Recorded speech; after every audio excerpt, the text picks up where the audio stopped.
गाड़ियाँ तो बहुत देर से उठ रही थीं और हम सब बहुत देर से चीख रहे थे कि होश कर लो, लेकिन किसी ने होश करना मुनासिब नहीं समझा और अब बिलाखिर चिंगारियाँ अलाव बन गई लगती हैं। अल्लाह ना करे कि ऐसा हो, लेकिन जिस तरह दर्जनों अफराद शहीद हुए हैं कोयटा रेलवे स्टेशन पर इस बम धमाके से, उसने नहायत अंदोनाक सूरत हाल पाकिस्तान में पैदा कर दी है। दहशत गर्दी का अफरियत एक मरतबा फिर बहुत बड़ा होकर हमारे सामने आ चुका है और हुकूमत और इस्टेब्लिशमेंट सेम पेज पर होने के बावजूद सेम पेज पर नज़र नहीं आ रही।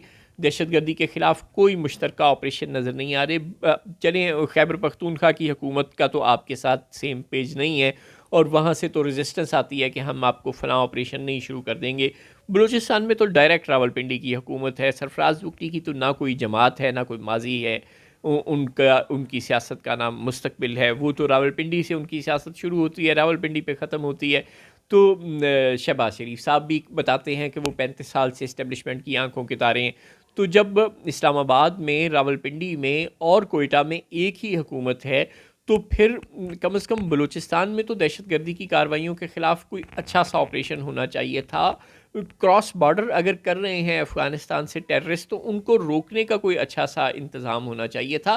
खैबर पख्तूनख्वा में भी कम से कम बॉर्डर मैनेजमेंट तो 100% फ़ौज के ही हाथ में है। बॉर्डर क्रॉस करके अगर कोई टेररिस्ट आ रहे हैं तो उन पर तो काबू पाना कोई मुश्किल नहीं था फ़ौज के लिए, और ज़ाहिर है हम बहुत अच्छी तरह से जानते हैं और खैबर पख्तूनख्वा की हुकूमत की मजाल नहीं है कि वो फ़ौज के सामने अगर वो कोई ऑपरेशन करना चाहे तो किसी किस्म की रुकावट डाल सके। लिहाजा बराए मेहरबानी को थोड़े होश के नाखुन दें। वज़ीर आज़म को भी कोई लीडरशिप दिखाने की ज़रूरत है। वो इस मसले को सीरियसली नहीं ले रहे। होता ऐसे ही है पाकिस्तान में। यूसुफ रज़ा गिलानी साहब जब वज़ीर आज़म थे तो वो उस ज़माने का किस्सा बार बार सुना चुके हैं कि जब दहशत गर्दी बहुत बढ़ गई थी तो वो कियानी साहब उस वक़्त आर्मी चीफ़ हुआ करते थे। तो गिलानी साहब से बहुत बार ये पूछा गया कि जनाब आपके दौर में इतनी ज़्यादा दहशत गर्दी हुई। पाकिस्तान के तारीख़ साज वो ज़माना था जब बेइंतहा बम धमाके हुए पाकिस्तान में, बिलखसूस पेशावर में और खैबर पख्तूनख्वा के दीगर इलाकों में। लाहौर, कराची, पूरा मुल्क दहशत गर्दी की बुरी तरह लपेट में था और रोज़ाना सैकड़ों दर्जनों बीसियों लोग शहीद हो रहे थे। किसी न किसी शहर में बम धमाके हर रोज़ हुआ करते थे।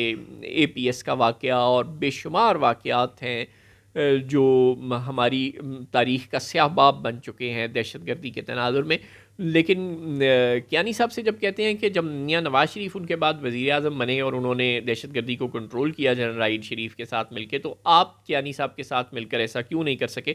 तो वो बहुत साफ लफ्ज़ों में कहते हैं कि मैंने बहुत बार उनकी तवज्जो इस जानिब दिलाई, लेकिन कियानी साहब कहा करते थे कि इस मामले को आप मुझ पर छोड़ दें, आप इसमें ना बोला करें। तो बताओ मैं क्या करूँ? गिलानी साहब भी सच्चे हैं। अब अगर कियानी साहब नहीं सुनते थे जो कि आर्मी चीफ थे, तो बेचारे वज़ीर आज़म की क्या औकात होती है पाकिस्तान में? शायद ऐसी किसी सूरत हाल का सामना इस वक्त भी हो शहबाज शरीफ साहब को, लेकिन अब सवाल ये है कि क्या वो गिलानी साहब की तरह जब कभी हुकूमत से उतर जाएंगे ये कहने की पोजीशन में होंगे कि भाई मेरे दौर में अगर कहीं बम धमाके या कोई गैर मुल्की इंजीनियर्स पर या सिफारतकारों पर हमला हुआ तो इसमें मेरा कोई कसूर नहीं, क्योंकि मैंने तो उस वक्त की फ़ौजी क़यादत को कहा था, मगर उन्होंने कहा था कि इसको हम पर छोड़ दें और अगर कंट्रोल नहीं हुई तो आप उनसे पूछें। गिलानी साहब तो आज भी पूरे तमतराक के साथ सियासत कर रहे हैं, चेयरमैन सेनेट हैं और वो कैटेगोरिकली दो टोक लफ्ज़ों में कहते हैं कि मैंने तो उस वक्त के आर्मी चीफ़ को कहा था कि इस दहशत गर्दी के ख़िलाफ़ आप ऑपरेशन करें, लेकिन उन्होंने नहीं किया तो मैं क्या करूं। मियां नवाज शरीफ भी खम ठोक कर कहते हैं कि हाँ, मैंने और राहील शरीफ ने मिलकर ये फ़ैसला किया था कि दहशत गर्दी के ख़िलाफ़ ऑपरेशन होना चाहिए और हमने ऑपरेशन किया और हमने दहशत गर्दी से निजात दिलाई मुल्क को। क्या शहबाज शरीफ साहब जब कुर्सी से उतरेंगे तो वो उनका दामन साफ होगा, उनके ज़मीर पर कोई बोझ नहीं होगा? क्या वो ये कहने की पोजीशन में होंगे कि अगर मेरे दौर में दहशत गर्दी हुई तो इसका कसूरवार मैं नहीं हूँ, मैंने उस वक्त की फ़ौजी क़यादत को कहा था मगर उन्होंने नहीं किया?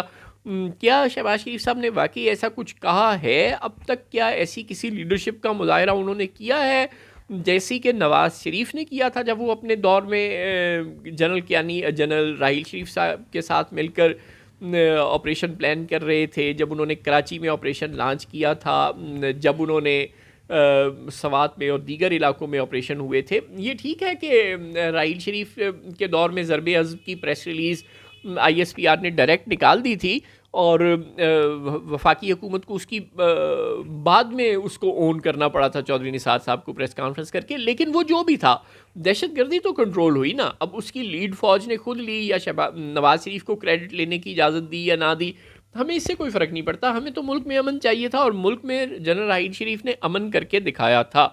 आज जनरल कियानीस में बुरी तरह नाकाम रहे थे और वो आज तक मीडिया का सामना नहीं करते। आज तक वो एक रूपोशी की ज़िंदगी गुजार रहे हैं और उस उनके जो बॉस थे, यानी कि वज़ीर आज़म, मतलब कागज़ों में तो थे ही ना, यूसुफ रज़ा गिलानी साहब, वो कहते हैं कि मैंने उनसे कहा था और वो मेरी बात नहीं माने थे, तो बताओ मैं क्या करूं। और हम सबको अच्छी तरह से पता है कि कियानी साहब ने एक पॉलिसी बनाई हुई थी कि गुड तालिबान और बैड तालिबान वाली। खैर, ये पुरानी कहानियाँ हैं, अब हम इन्हें दोबारा से नहीं छेड़ते। लेकिन अब क्या हो रहा है? अब शहबाज शरीफ साहब क्या इस क़यादत को आज तक इन्होंने ऐसा कहा है कि वो कोई ऑपरेशन करें? मेरे वल्लों तो ना ही समझो, इसके कोई आसार नज़र नहीं आते। और अगर इन्होंने कहा है तो क्या ये फ़ौजी क़यादत ये ज़िम्मा लेने को तैयार है कि जो दहशतगर्दी हो रही है वो उनकी किसी सुस्ती की वजह से हो रही होगी?